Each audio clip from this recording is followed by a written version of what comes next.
Sexual reproduction, कल हम लोग पढ़ लिए थे एसेक्सुअल रिप्रोडक्शन।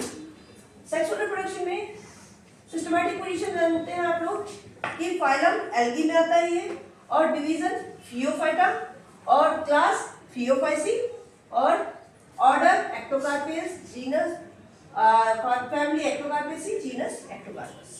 जीनस के अंदर हमेशा अंडरलाइन करेंगे, पहला वर्ड कैपिटल में रहता है। एक्टोकार्पस 3 तरह से अपना सेक्सुअल रिप्रोडक्शन करता है। पहला होता है आइसोगैमी। आइसोगैमी मतलब समझिए कि मेल और फीमेल का साइज एक ही रहता है, ठीक है। तो ये मेल है, ग्रीन से मैंने सिंबल बनाई हूँ मेल का, और फीमेल का रेड से बनाई हूँ, ठीक है, पिंक कलर से फीमेल का।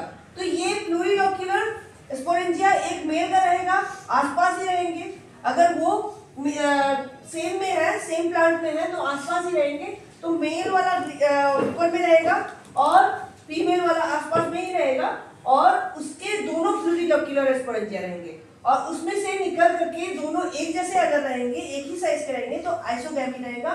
और फ्यूजन करते हैं, बहुत सारे रहेंगे गैमेट्स, और उसमें से एक को फ्यूज करेगा, एक के साथ फ्यूज करने के बाद वो जाइगोट बनाएगा, ओस बनाएगा, राइट। सेकंड है आपका एनिसोगैमी। एनिसोगैमी 2 तरह का होता है, एक होता है मैक्रो।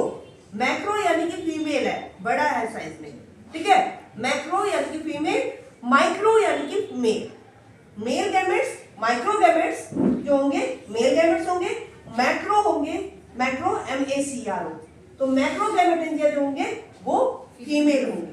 तो उसमें से वो आपका फीमेल जो है यहाँ बनाई हूँ, ये एनिसोगैमेट्स का बनाई हूँ, ये आइसोगैमेट्स का बनाई हूँ, ठीक है। ये एनिसो का है, मेल जो है छोटे छोटे रहेंगे आसपास, ठीक है, फीमेल बड़ा रहेगा, और इसका फ्यूजन होने के बाद फिर ओस्पोर बनेगा।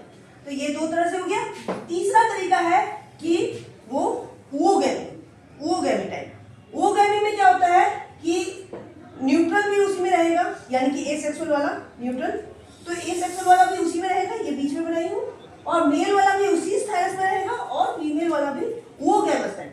ये एंथ्रीडियल है और ये ओगोनियम और एंथ्रीडियल, ओके। तो वो मेल वाला रहेगा, और उसमें क्या होगा, ओवम बाहर निकलेगा, फीमेल से ओवम बाहर निकला, और बहुत सारे मेल आए, और उसमें फ्यूजन हुआ और जाइगोट बना, और फिर जर्मिनेशन हुआ, फिर वो न्यू प्लांट में कन्वर्ट हो गया। इस तरह से ये सेक्सुअल रिप्रोडक्शन कंप्लीट होता है। अब हम लोग देखते हैं लाइफ साइकिल उसकी किस तरह से चलती है। लाइफ साइकिल में ये स्पोरोफाइटिक प्लांट जो होते हैं, यानी कि न्यूट्रल वाले जो होते हैं, उसमें जो है प्लूरिलोक्यूलर स्पोरेंजिया वो आगे चल के न्यूट्रल ज़ूओस्पोर बनाता है, वो 2s रखता है, और वो जर्मिनेट करके फिर स्पोरोफाइटिक थैलस बनाता है, राइट। सेक्सुअल रिप्रोडक्शन में आगे क्या करता है कि कोई भी यूनिलोक्यूलर स्पोरेंजिया जो है मियोसिस करने के बाद वो जर्मिनेट करके वो हैप्लॉइड लाइफ साइकिल में जाता है, यानी कि वो पार्थेनोजेनेटिक साइकिल चलाता है। वो जर्मिनेशन करने के बाद न्यूट्रल गैमेटेंजिया बनाया, और फिर उसके बाद न्यूट्रल गैमेट्स बनाते हुए जर्मिनेशन करने के बाद वो गैमेटोफाइटिक थैलस कंप्लीट करता है। वो सेक्सुअल में ही रहता है, वो यूनिलोक्यूलर, ठीक है। और प्लूरिलोक्यूलर में क्या है, और प्लूरिलोक्यूलर में ये 3 तरह से होता है, जैसा कि मैंने अभी बता दी हूँ, आइसोगैमी, एनिसोगैमी और ओगैमी टाइप। इस तरह से ये तीनों टाइप का होता है, और तीनों में से मेल फीमेल फर्टिलाइज करके सिंगैमी करते हैं, यानी कि फर्टिलाइजेशन करते हैं, और वो जाइगोट बनाते हैं, फिर जर्मिनेट करके सेक्सुअल साइकिल कंप्लीट करते हैं।